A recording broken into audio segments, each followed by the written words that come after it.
മഹാവിഷ്ണുവിൻ്റെ ആറാമത്തെ അവതാരമാണ് പരശുരാമൻ. ദുഷ്ടരായ ക്ഷത്രിയ രാജാക്കന്മാരെ നിഗ്രഹിക്കുക എന്നതായിരുന്നു ഈ അവതാരത്തിൻ്റെ ലക്ഷ്യം. ജമദഗ്നി മഹർഷിയുടെയും രേണുകയുടെയും മകനായിട്ടാണ് പരശുരാമൻ ജന്മമെടുത്തത്.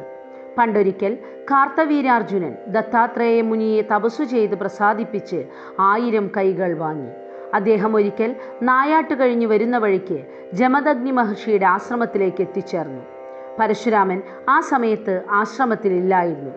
ജമദഗ്നി മഹർഷി അത്ഭുത സിദ്ധികളുള്ള തങ്ങളുടെ കാമധേനുവിനെ വിളിച്ചു. കാമധേനു രാജാവിനും അനുചരന്മാർക്കും വിശിഷ്ടമായ ഭോജനം നൽകി. പോകുന്ന അവസരത്തിൽ രാജാവ് കാമധേനുവിനെ മഹർഷിയോട് ചോദിച്ചു. എന്നാൽ കൊടുക്കുവാൻ അദ്ദേഹം വിസമ്മതിച്ചു. രാജാവ് ബലമായി പശുവിനെ പിടിച്ചുകൊണ്ടുപോയി. ഇതറിഞ്ഞ പരശുരാമൻ കാർത്തവീര്യാർജുനൻ്റെ കൊട്ടാരത്തിൽ ചെന്ന് അദ്ദേഹത്തെ വധിച്ച് പശുവിനെ തിരികെ എത്തിച്ചു. ഇതിൻ്റെ പ്രതികാരമായി പരശുരാമൻ ആശ്രമത്തിലില്ലാത്ത സമയത്ത് കാർത്തവീര്യാർജുനൻ്റെ മക്കൾ ആശ്രമത്തിൽ പ്രവേശിക്കുകയും ജമദഗ്നിയുടെ തലവെട്ടി കൊണ്ടുപോവുകയും ചെയ്തു.